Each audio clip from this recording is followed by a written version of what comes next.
Mesolithic period. The Mesolithic period, also known as the Middle Stone Age, is a prehistoric era that followed the Paleolithic period and preceded the Neolithic period.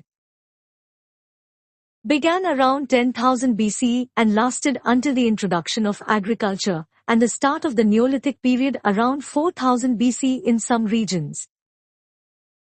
During the Mesolithic period, humans continued to live as hunter-gatherers, but they made significant advancements in technology and cultural development.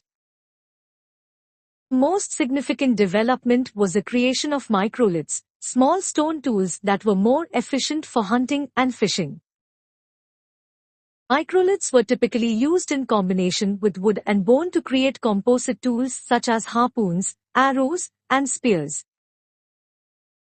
Mesolithic period also saw the development of more sophisticated social structures and the emergence of early forms of art, such as rock art and figurines. Additionally, evidence of early settlements and more permanent structures, such as huts and semi-subterranean dwellings, suggests that some communities were beginning to establish more permanent settlements. Overall, the Mesolithic period was a transitional period that saw significant advancements in human technology and culture, setting the stage for the more complex societies and agricultural-based civilizations that would emerge during the Neolithic period.